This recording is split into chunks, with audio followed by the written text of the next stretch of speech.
and I help service business owners. But my primary focus is helping landscapers and hardscapers to grow their business. I have over 20 years experience growing my own landscaping and hardscaping business, and I've been helping others for a number of years also.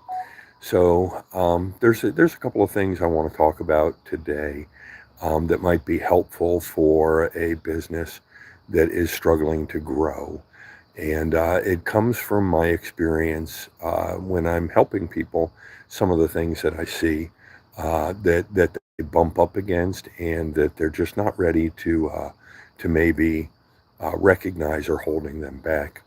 So one of the first things I would say is when people, contact me and they say that they're having problems growing their business, or they're stuck in a loop, they're hitting a growth ceiling, or maybe they can't get past, hiring one person, or whatever it is. I don't take at face value what they say they think their problem is. Instead, I ask them a lot of questions about their business. I ask them how they started, how they do things, what their numbers look like, what they know of their numbers. And the conversation sometimes can go on for half an hour to 45 minutes before we even get to the heart of what the real issue is. I'd say for every 10 people I talk to, probably 8 of them, when we finally get to the point where we're talking about what the issue is with their business, um, what I'm telling them their issue is not what they thought their issue is. And they usually don't want to believe that. They've gone into it thinking that, okay, I can't grow because I can't get good help. That's a common one, right? And no, you can't grow not because you can't get good help, but your pricing's not right and you can't afford to pay the people the amount that the market's calling for, and you can't do it consistently, and that's holding you back. Um, and, and pricing is usually one of the most common things that people are actually having a problem. They think that their pricing is great, and then when you start to dig into it, it's really not. So what I'm saying here is that, probably about 8 out of every 10 people I talk to, when I tell them what their problem is, and since it's different than what they think their problem is, they don't want to hear it. And this is common in the human experience. This is very common for us not to want to hear something different than what we think.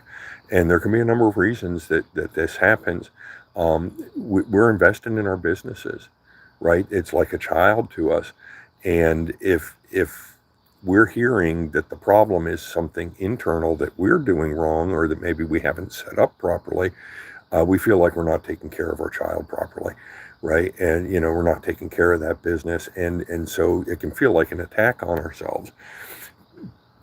But I would urge people, when they feel that experience, to pause and not take it personally, because the person that's telling you like what needs to be changed is actually trying to help you, and they may very well have experience um, that you don't yet, right? Because remember, you're trying to grow your business, and so those people like me and many others, can have gone past the problem that you're having with your business and know, yes, this is really what your real problem is, and so you've got to be open to listening to it, and it's okay, to feel like you goofed up, because that's how you grow.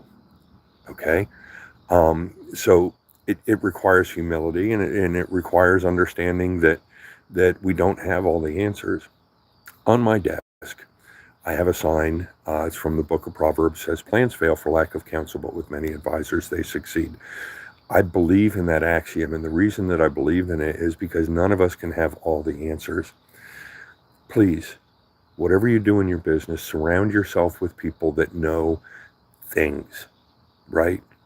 People that know maybe the numbers, people that know marketing, people that know, how to build teams. And I'm not saying that all these people need to be your employees, especially when you're small. You can't afford to hire a staff like that.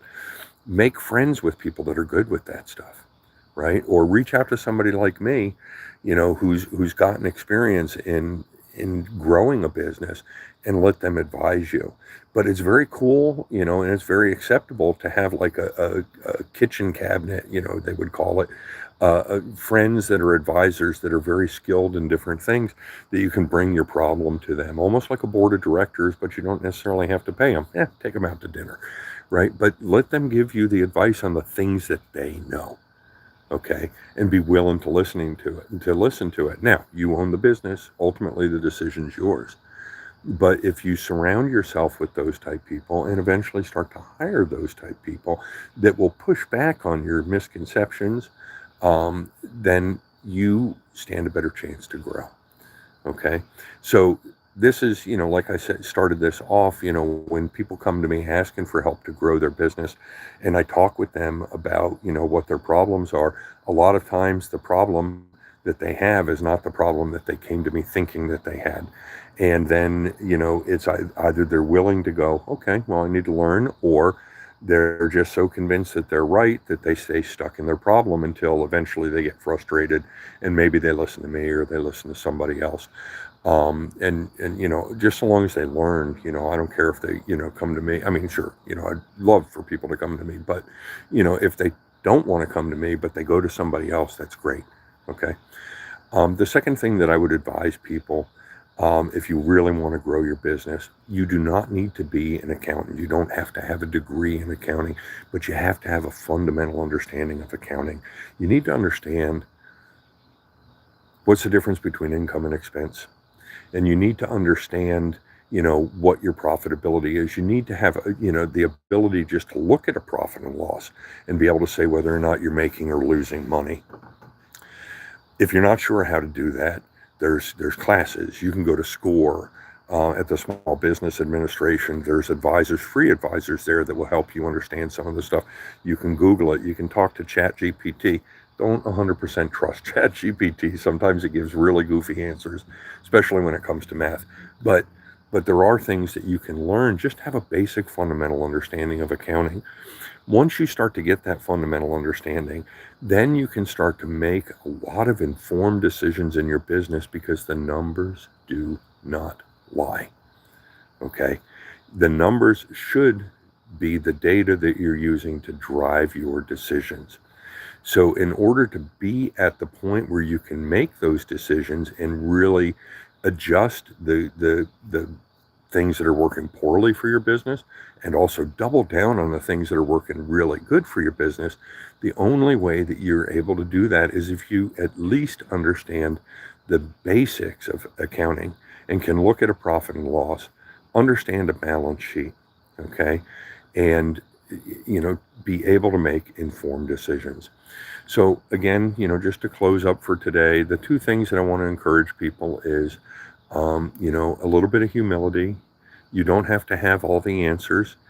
You can surround yourself with people that do and learn to trust them, or reach out to people like me that have been there and that are willing to help.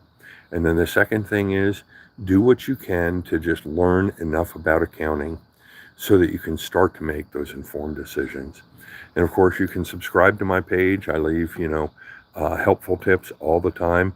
If you're interested in a free Facebook group, you can find it in the section, the about section for my YouTube channel here. And I give out free daily tips there also. So everybody have a good night. It's Monday. I hope you have a good week. You take care.